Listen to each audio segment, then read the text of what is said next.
Razorback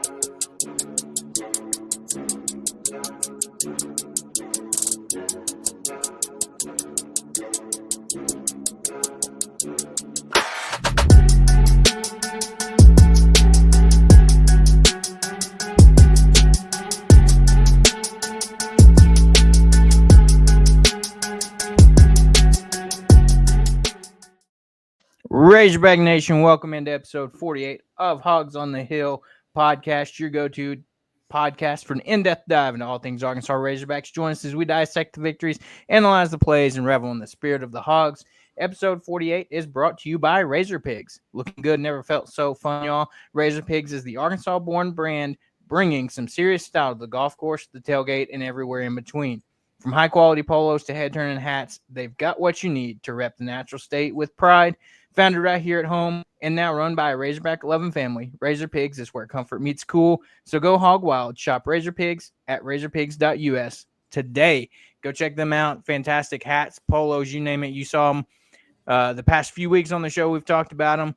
Hobbs is repping his new Razor Pigs hat at the live show at Parker's on Saturday.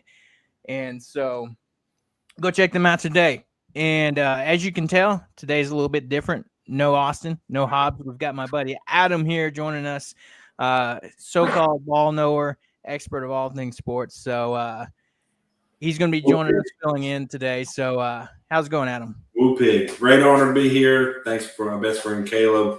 Excited to talk all things Razorbacks. And, yeah, let's get into it.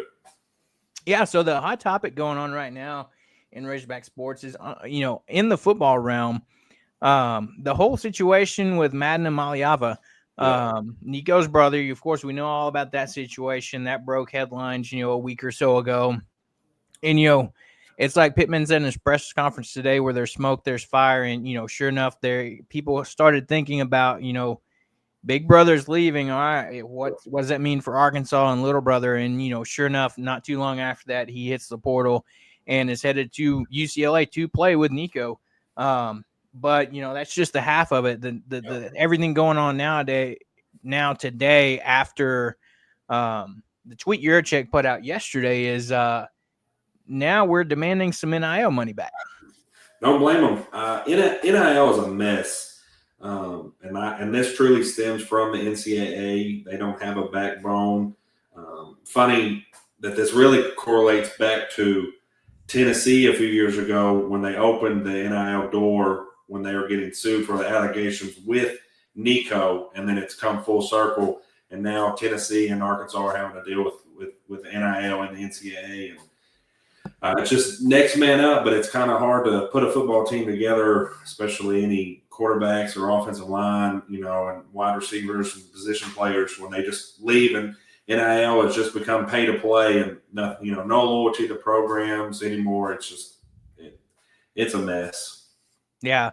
And this could be, good for Arkansas on, for, in a sense, being on the forefront of this, almost kind of getting ready to set a precedent and potentially pursuing legal action in terms of, demanding some of that NIL back. I mean, from what's been put out there in some articles is, Madden was probably roughly paid around, give or take, $500,000.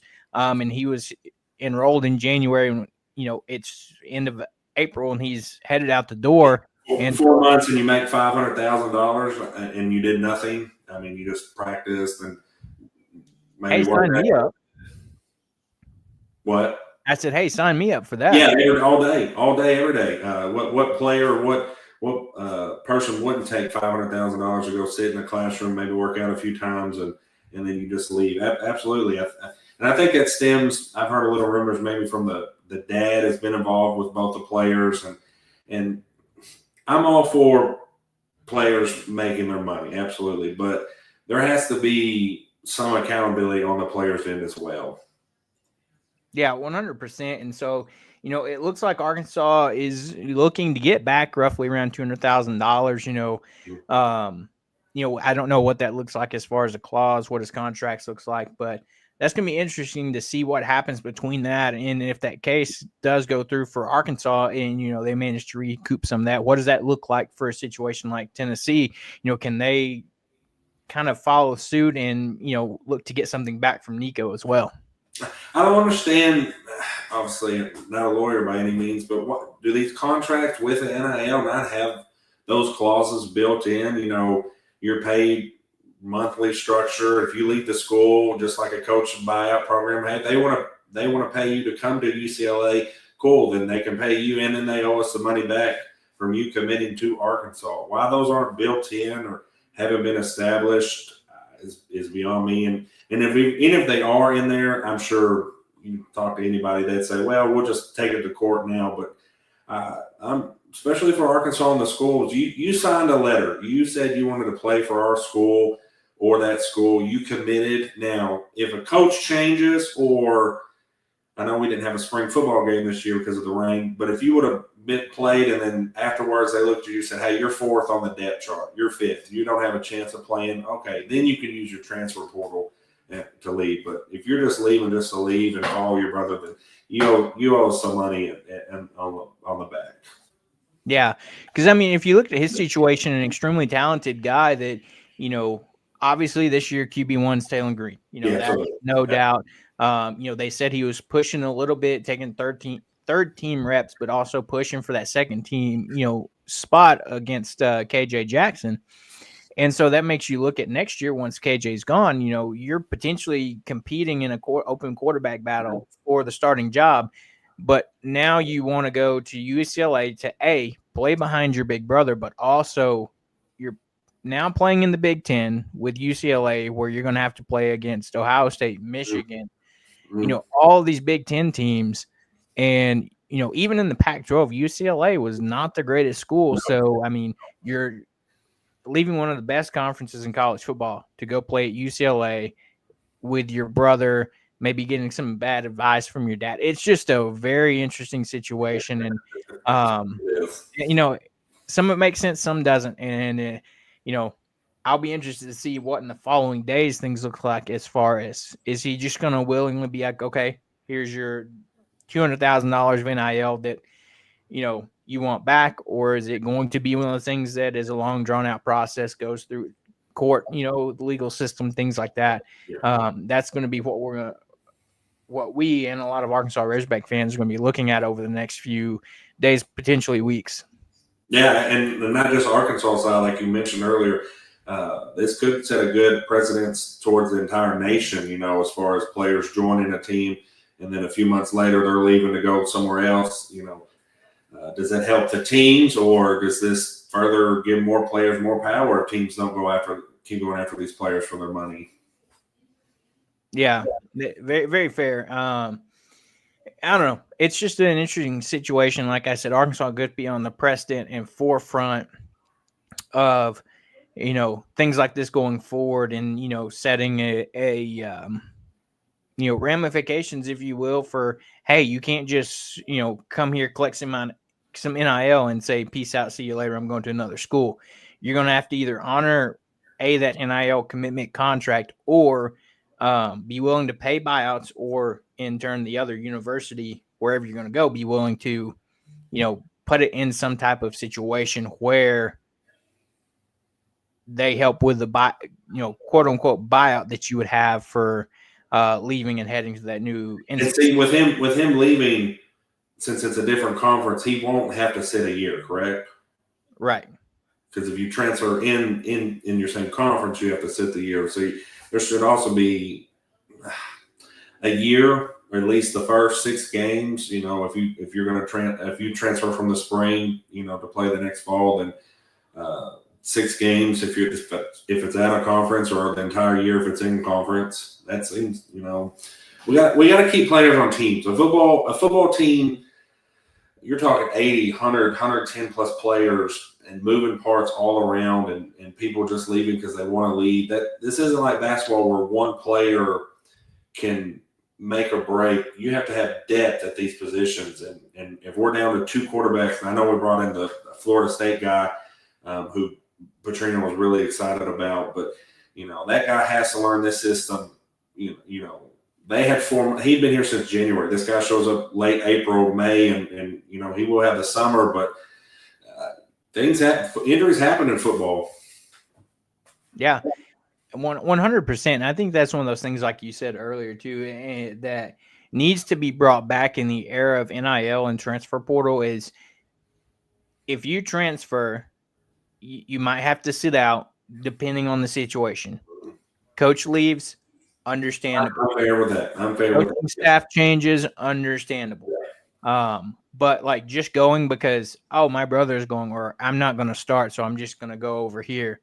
You know, it can't just be a free for all, and I do what I want because I'm not getting the playing time I think I deserve, or the spot that you got beat out. And obviously Madden came in knowing he wasn't going to be the starter this year. So that's something that's makes you think doesn't really have anything to do with depth probably, and along the lines of other situations, other factors and influences.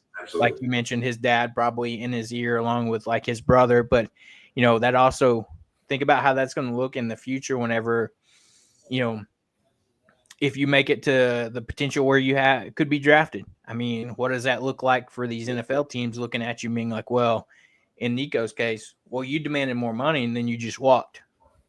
What kind of idea does that give the NFL teams about you? Or Madden's case, be like, you didn't stay and work somewhere.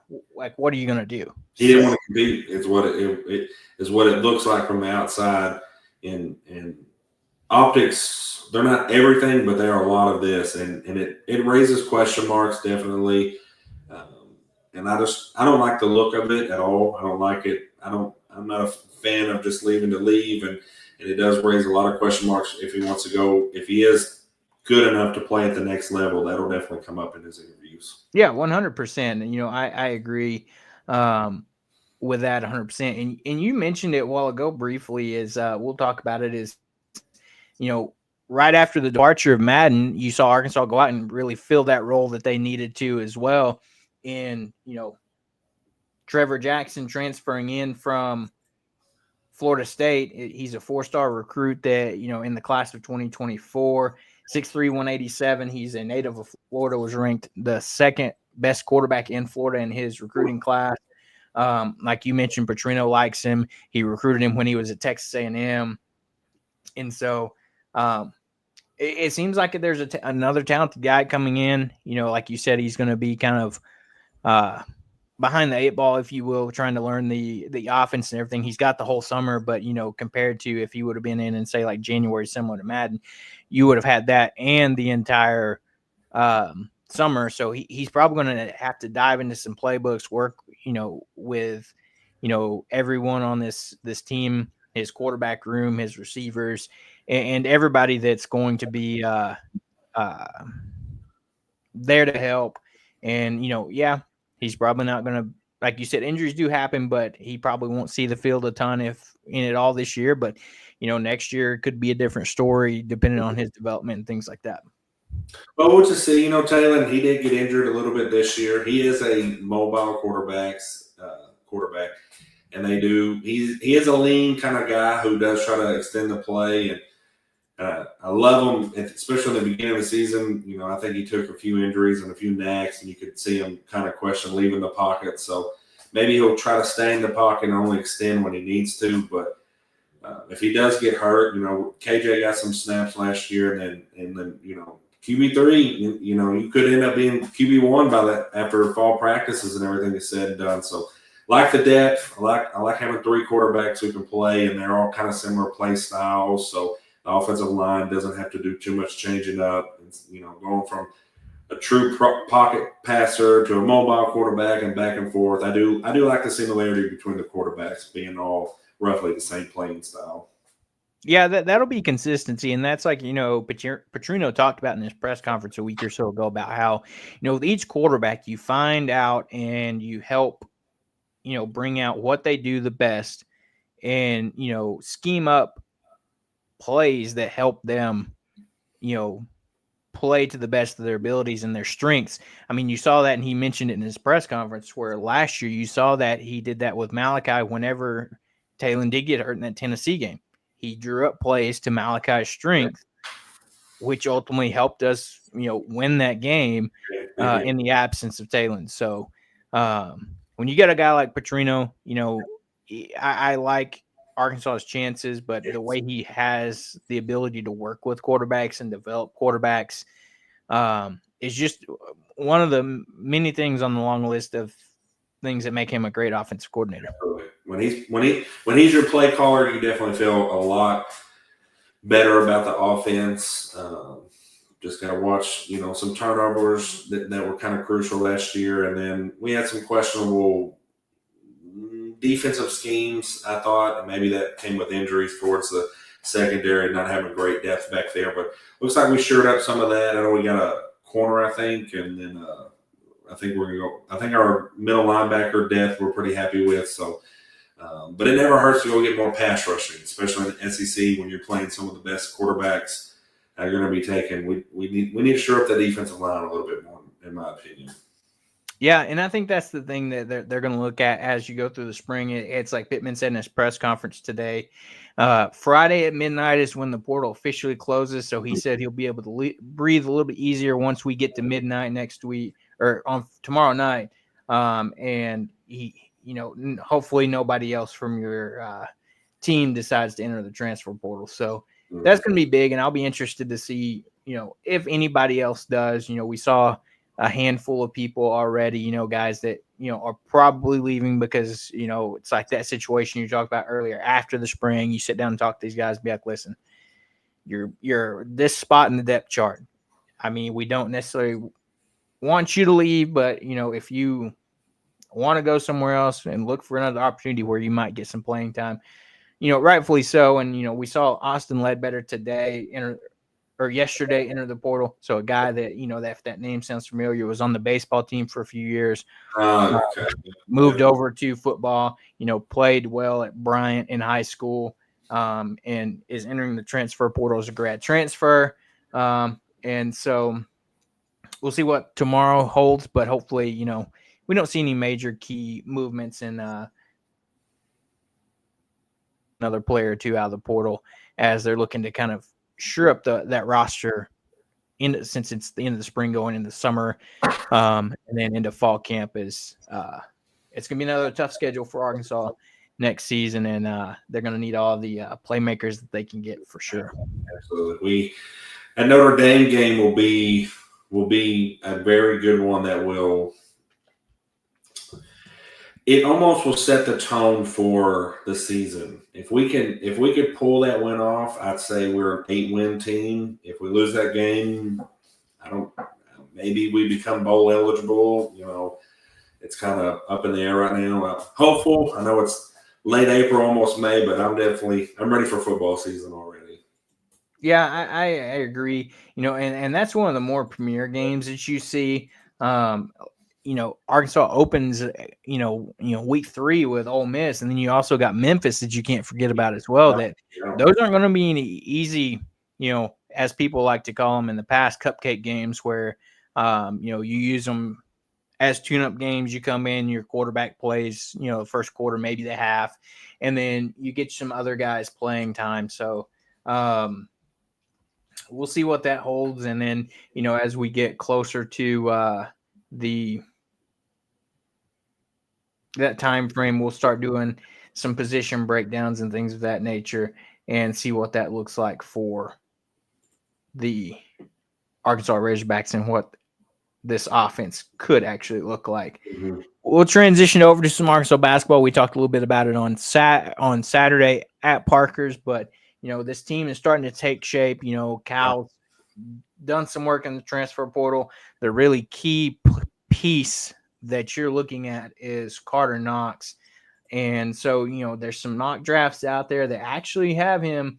Don't know, this is just one of many, but they've got him slotted in at the 36th overall pick to the Brooklyn Nets. That's just one out of many, but, when you start seeing things like that, that kind of moves the needle a little bit away from, 80-20. Yeah, he comes back to, wait a minute, you're talking about being a first-round pick. What, and does he find it worth his time to come back and potentially work up to what I see his potential in as being a lottery pick next year if he can come back have a type of year that we saw glimpses of this year. He works on his outside shooting a little bit, grows into his body and, the workout program over the summer, bulks up a little bit, and he could be a force to be reckoned with in the SEC. But now, seeing, mock drafts like that, it really has you thinking, well, maybe this guy will get picked high enough that he may not come back. I'd like to see him one more year. I'm not speaking for as a Razorback. Just looking at him, at best, I see him as a depth chart player in the NBA for another year or two. Probably G League, to spend some time in the G League for a year or two. When as a player, why not come back and make another NCAA push, get in the Sweet 16, the Elite Eight? I know the money has to be similar with NIL and then late first round, early second round kind of picks. Improve your draft stock. Injuries do happen, I understand, but with how I do like NIL in this regards, especially for players if they do come back, hey, you still get paid for coming back, versus a long time ago when players would maybe opt to play with a college another year or two, and then they cost themselves a bunch of money. So one more year definitely wouldn't help a player like him, get him up into that 15 kind of pick range where I could see a good, not a terrible team, but a good team in the middle pack who needs another depth chart starter player potentially on their team.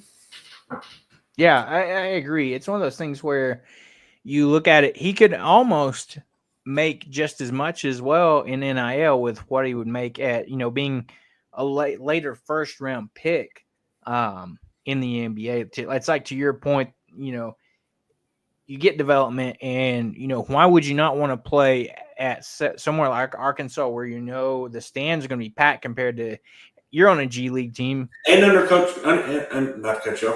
Cal, like, that's a phenomenal. How many players has he sent to the NBA? How many insiders with the NBA and GMs and scouts does he know to push him? And one more extra year of development along with talking to those players. That's huge, But I like him testing the waters. Don't ever see nothing wrong with that. But if he does get that late first round, second grade kind of pick.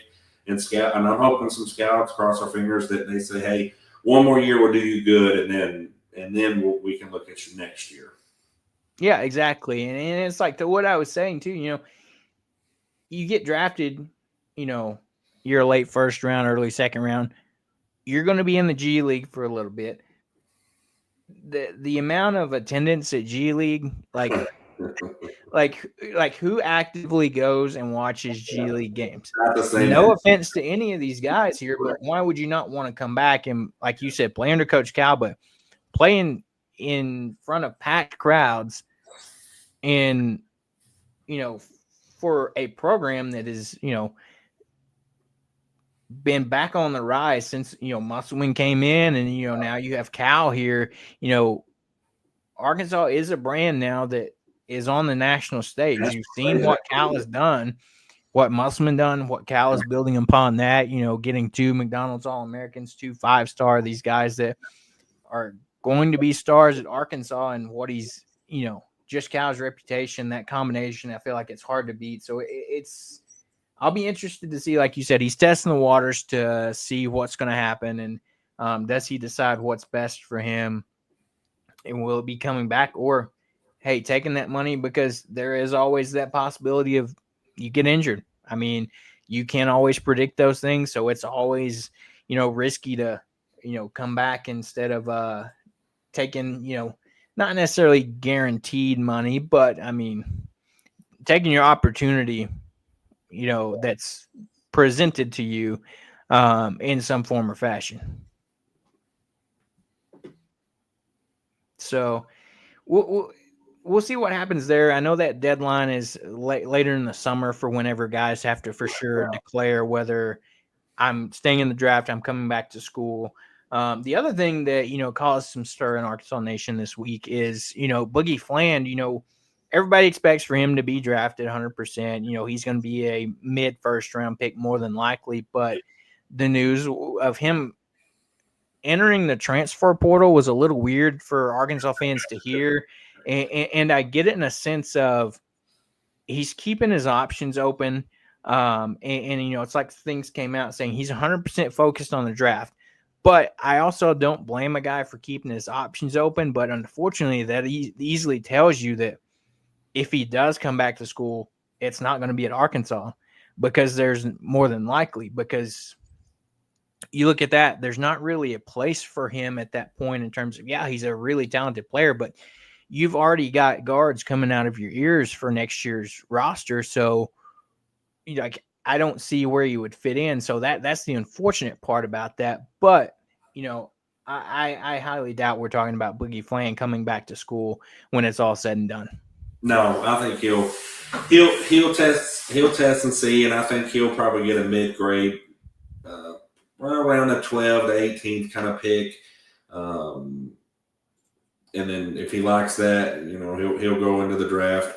If he does, he'll go play for another school, which is good for him. It kind of sounds like he doesn't really want to compete, but players at that kind of level, they really just want to come to a school and know that they're the guy. And I think at Arkansas, with our incoming freshmen and some big, huge transfers, I don't see the role for him. I know I don't want to blame the beginning part of the season on him, but it seemed like after his injury is when we started gelling. He came back and he definitely opened up some things. I know he didn't really get into a flow of things dealing with that injury, but I don't like how he plays basketball as a guard. I kind of want to see a little bit of new blood in there and see if we can't, play and be more competitive in the beginning of the season. I know we got rolling on late in the season without him, so excited for that. Yeah, it's that thing where we're probably not even having this conversation if he's healthy and has a full season under his belt. We're probably talking about on the verge of potentially being a lottery pick, and that was what he was expected to be, coming into school, and then we have that start where we're winning games, but not like we really should be. Yeah. You start conference play 0-5, and then wait a minute, he's out and has to have surgery on his thumb to repair a torn ligament from going after a loose ball. Then, will he be back for potentially March Madness? And then, we make the tournament, which a lot of people didn't think we would. And then you come back and, you play your role, play a few minutes, and you're probably not where you want to be, but still, it's like Cal said, he's got that it factor, and he's had several conversations with Boogie and thinks that these teams and these GMs and evaluators will see, that talent that's there and easily take a chance on a guy that, could be a big player in the NBA for years to come, potentially. Yeah. I'd like to see him get drafted to a good, team that does need a good, quick kind of guard, maybe a score first kind of guard. Trying to think of a good team. Hopefully it's not like the Boston Celtics. They're already loaded up enough as it is. Yeah. It's one of those things where, unfortunately, with those top picks like that, or like where he's going to be, you're going to go to a team that, is maybe not competing right away. Yeah. I mean, you look at, like you said, Boston, they've got a lot of talent there. They're coming off a title and looking like they're going to make another run this year. It's really tough to justify, let me draft this other young guard that I'm going to put in my G League system for a year or two. Whenever, maybe you can address some other needs, like you said, for Boston example, you got Al Horford, who's an aging player that's really up there. You got Porzingis, that he's an older player that's also had some injury and health issues. So, I mean, for me, it makes sense for them to go towards, a 4 or 5, somebody that can come in a role like that. Yeah, absolutely. So, we'll be talking about draft as we get into the summer and start getting some ideas on what the combine looks like, what these guys grade out. And then, the last guy we didn't talk about, Adu Thiero, he's a guy that, he's probably going to measure off the charts in the athletic and the measurables. The real question is going to be, I think you're going to have to look at his shooting. He didn't shoot the best from outside this year. And then also the concerns of some injury issues with the back issues he dealt with this year, the knee that he injured towards the end of the season. Like the physicality, the measurables, the athletic ability is all there. It's those other factors that these teams might be interested to see. Does he pass a clean bill of health? And how does his shooting and things like that improve it as you get him into your system? They'll look at was his shooting bad this year because of how his technique, or was it more mental? Those things, like a lot of the good NBA teams, they'll decide on whether or not they think they can improve. In today's game, you got to be able to shoot, or you got to be such an athletic freak that you can do everything else other than shoot. Good player, but he's going to have to develop and get into that low 30s, mid 33% shooting, and definitely hit key free throws if he's going to play at that next level in today's game. Yeah, I agree 100%. It's going to be interesting to see how high he's drafted, because the potential's there. And like you said, kind of talking about Boogie, he can, or even Carter, he can come in and be a role player, depth piece for some of these teams, with just what ability he brings. And so I'll be interested to see if Arkansas attacks anymore in the portal as well. That's something to look at. Really, they've talked about Cal's probably going to only go out and attack if there's any kind of quote unquote big fish that enter the transfer portal before it closes. And what does that look like? Arkansas sitting about 9 to 10 deep on their roster, which we talked about. Cal talked about going away from that after this year's experience, but what does that look like? Because you look like you're trending in that same direction for next year if the roster is as it sits now. It's a good depth. I do like having 9 players who you want 2 to 3 that are just stars, quote unquote superstars, and then I like having 4 to 5 guys on the bench who can play, just like we saw with Boogie getting hurt, because you do want some depth. Now you start to trim that down as we get closer, towards the SEC ball and into the SEC tournament. In the NCAA tournament, we start playing 8 to 9 guys, maybe even 7 guys. But at least those other guys do have playing experience if injuries do occur.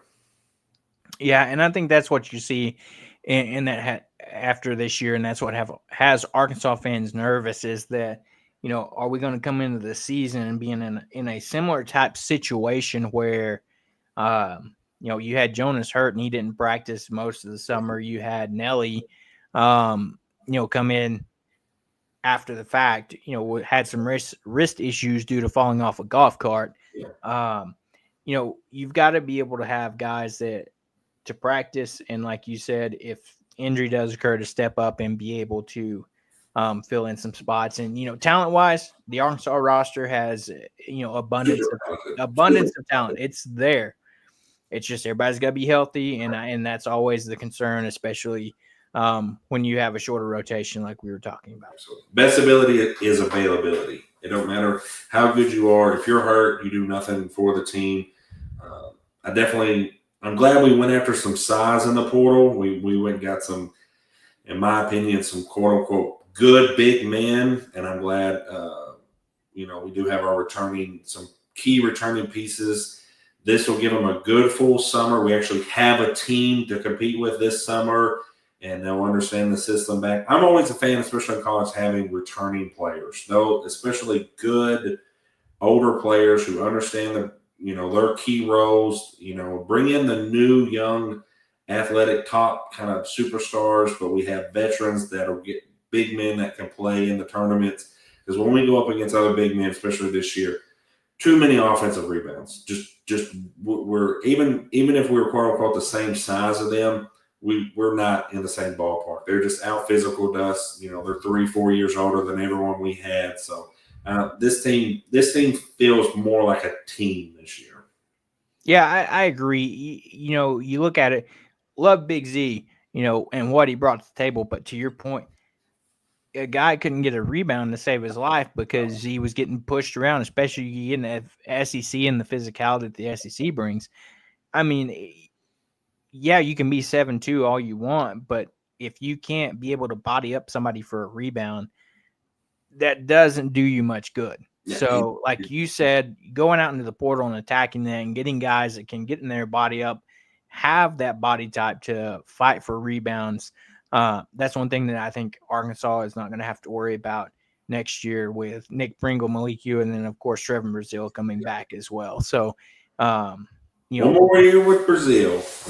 I mean, he shows flashes every once in a while in some key moments where you're just like, wow, the athleticism is there. I love when he sets his mind to it, like, I'm going to go get this rebound because I am more athletic than you are. And then other points of the game, you're just like, please, like, just if that motor could fire all the time, phenomenal player. It's just we've got to keep him engaged, and and he's got to hit some key free throws when he gets fouled at the end of the game. And that's key. I think if you can see and have him play with that energy, intensity, and consistency that he did towards the end of the season this year, that also helped fuel that, late stretch of winning in regular season and in the NCAA tournament, you're going to be in good spots. And, Cal knows what he can get out of him, what his expectations are. Now, whether he steps up and meets them and, can play like that consistently, is that's always to be seen. And I hope we do see more of that from Brazil next year, because that could turn a really good team into a great team for Arkansas next year. High hopes for football and basketball. Ready? I think we say that every year, but I think next year we'll have a good football team, but we should have a great basketball team. We should be cautiously optimistic. Arkansas Razorbacks motto. 100%. Jump over to some Arkansas baseball. So I had a midweek this week where they bounced back after the unfortunate series against Texas A&M this weekend. It happened. You're not going to win them all. This was just a one that I hated to see us lose, not only because whether their record indicates it or not, Texas A&M is a really good baseball team.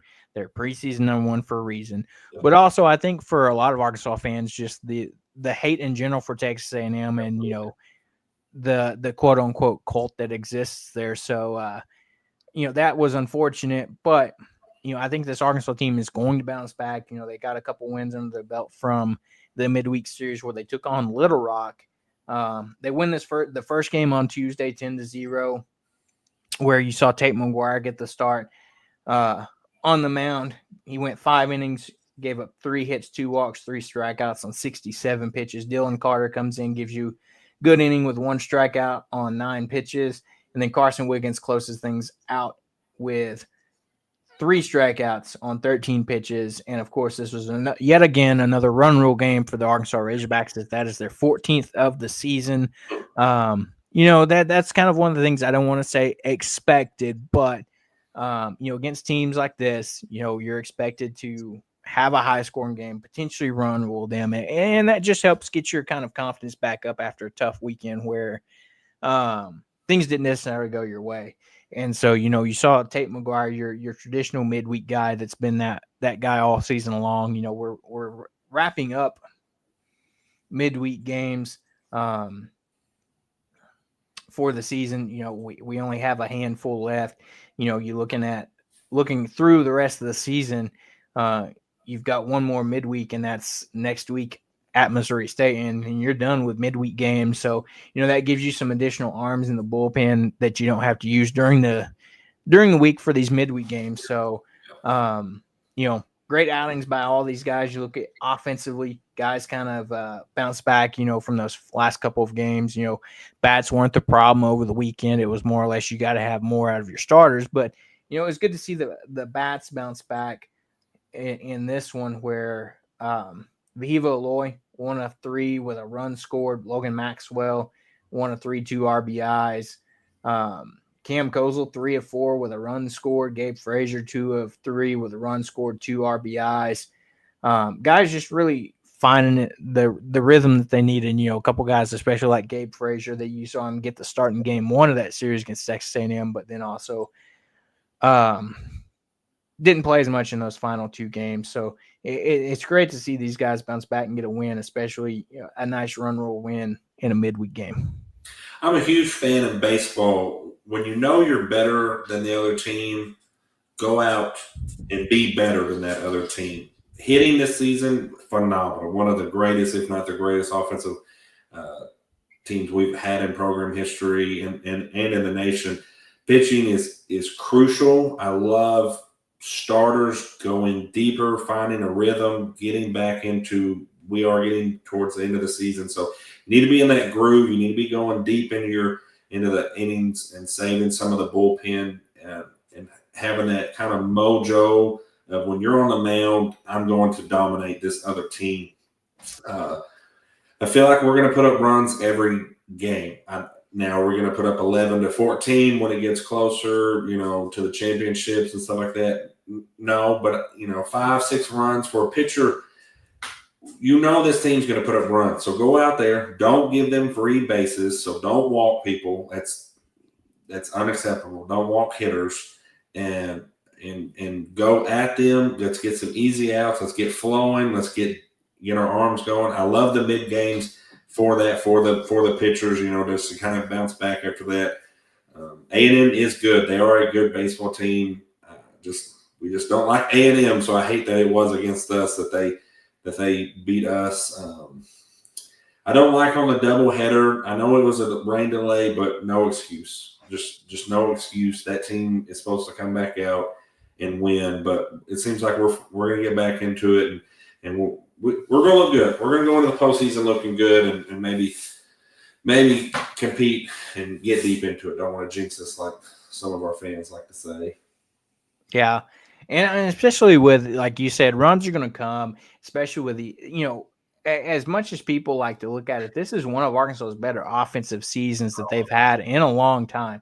I mean, if you just look down, our players that, have a majority of the playing time, you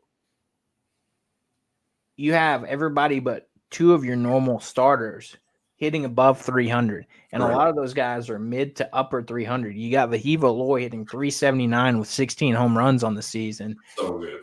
Kahio Aloy, his brother, hitting 378, almost identical to him. Davlon, I still say the best leadoff hitter in the country, hitting 378. Cam Kozel, your first baseman, hitting 366. Logan Maxwell, your DH right fielder, hitting 347. So that's your 4 top guys there. 5 hitting, mid to 400s. Yeah. Yeah. Like that's incredible. That just tells me that they put the ball in play. Yes, we do hit home runs, but they make contact. They're great hitters. They get on base, and we're going to put up runs. So as a pitcher, just go out and do your job now. You don't have to – when you have a team like that, you don't have to worry about like a few years ago where our pitchers were dominant, but our hitting was, we might get 2 to 4 runs against a good team. You're going to work with the lead. You have the lead, so you don't have to be perfect the entire time, but you can't walk people and go after hitters and get some easy outs going. Yeah. And that's what it's all about. With the offense we have this year, you just need some better outings out of your starters, especially on the back end. Zach Root, for all intents and purposes, have been pretty good this year. He struggled a little bit against A&M this week, but it's your Saturday, Sunday guy. We've made the change from Gecko, putting him back to the bullpen and bringing Gage Wood back after that injury, but he's still not 100%. Dave said in his post game and this week that, you'll see Gage start on Saturday, but, he's probably going to have another pitch count where he's going to maybe pitch 40 pitches, I think is the number they threw out. So, on a good day, he might can get through an inning if he has an ideal inning where he gets some 1 pitch pop outs. But if the team is really working him, then he may not make it through 1 or he can make it through one and then struggle in the second. So it all just depends on, is he locating his pitches well that day, and how well is the other team seeing his pitches. Yeah. Exciting times. Baseball's rolling. I think we got a good ball team. We just got to clamp down and get ready for the postseason. Yeah, and it's like we just talked about. That second game on Wednesday, Arkansas wins 4-0.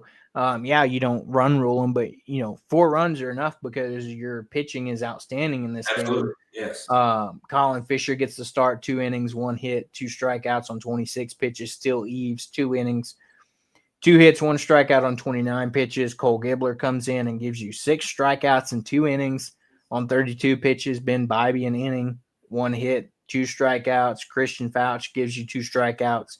Will McIntyre comes in and gives you that last final inning, gets you 2 strikeouts. So, that's what the type of pitching that you need where, yeah, you don't score a lot of runs, but 4 seems a lot when your pitching is doing what this is doing. Yes. When you can hold someone to 0, you're going to win a lot of ball games. 100%. And so Arkansas will be on the road this week as they head to Gainesville to take on the Gators, a team that's historically a really good baseball team, but this year, very similar to A&M, has struggled. They've kind of have righted the ship a little bit, but still not to what expectations are for a Florida baseball team. So Arkansas will get that series underway tomorrow, and should be a bounce back series for the Razorbacks as they head on the road, and they seem to play well on the road. 5:30 tomorrow, 2 o'clock on Saturday, and noon on Sunday is your schedule for the Arkansas Razorback baseball team this weekend in Gainesville. As we jump over to Arkansas softball, no midweek game for them this week, but the run that they've been on this year, especially since, getting the sweep, and I've talked about this a little bit, you got swept by Oklahoma back in mid-March. Ever since then,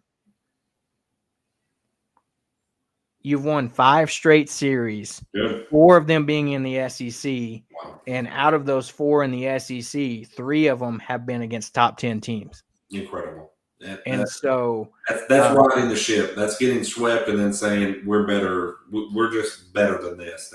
That's phenomenal. And that will be a tough test they have this weekend, as this is one of the few weekends both baseball and softball are out of town on the road. They're headed to Texas A&M, ironically, who is ranked, depending on which poll you look at, the number 1 or number 2 team in the country right now. And this is going to be a big series. It's 6 o'clock tomorrow, 4 o'clock on Saturday, 12 on Sunday. But like you said, you had that experience against then number 1 Oklahoma back in mid-March. All right, here's your shot, your opportunity at number 1, number 2 again. So what are you going to do? What did you learn from last time? And this run that they're on, led by, none other than, Bree Ellis, who has been just unbelievable for Arkansas softball this year. What she's done this year has been nothing short of insane. I mean, some of the statistics that she's put up this year alone, we knew that we had a talented player when she transferred out of Auburn. And then, last year we saw flashes of it really well. And then now you have a player that leads the nation in OBP, slugging percentage, and OPS. Easily one of the best college softball player right now. 646 OBP, 1.216 slugging percentage, and a 1.8 OPS. So that's a good hitter. That's a good hitter. Especially if you're just looking at her stats this season, she's hitting 490 is her batting average. Wow. With 50 hits and 22 home runs. Yeah. So nearly 50% of her hits are home runs. Yeah. That's incredible. Who's going to pitch this weekend? Do we know? You're going to see a combination of everyone. More than likely, you're going to see a lot of Robin Herron. a lot of Cam Harrison, a lot of Peyton Burnham, several Reese Berlin. She was the one that this past weekend threw a perfect game, and it was the third in program history. And so these pitchers are going to have a tough task ahead of them with this number 1, number 2 Texas A&M team. But I'm not going to count the Hogs out, especially when your leading player hits 490 and then your next leading hitter hits 392. No. Big series this weekend for the girls. I hope they, the Lady Razorback, that's a huge series and bounce back, especially like you said with the loss to Oklahoma. And then we've kind of righted that ship. We need to keep that mojo up, and that'll be a fun game to watch. I'm looking forward to maybe they can do what the men couldn't do and take care of A&M for us. 100%. Would love to see that.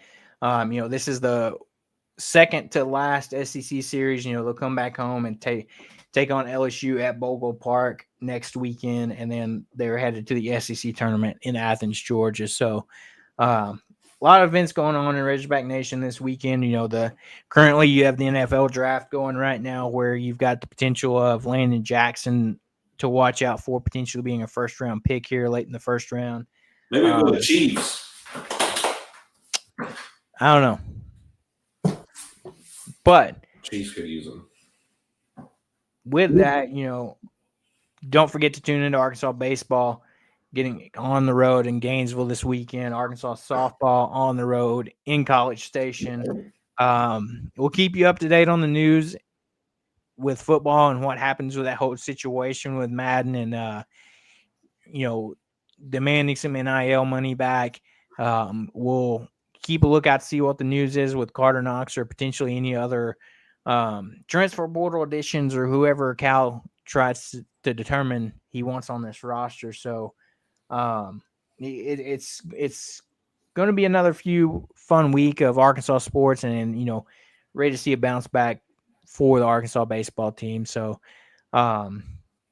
with that, we're going to wrap up and get out of here. Don't forget to like and subscribe to the show on YouTube, Apple Podcasts, Spotify, anywhere you get your podcast. And don't forget to hit that bell. That way when we go live and you don't miss any of our content. And everybody have a great end of your week on Friday. And we'll be right back here on Sunday for your Razor recap to let you know the status of everything that went on in Razorback Nation this week and to give you any other updates that might occur over the weekend. So with that, we're going to get out of here, and we'll see you when we see you, and everybody have a great weekend. We'll pick.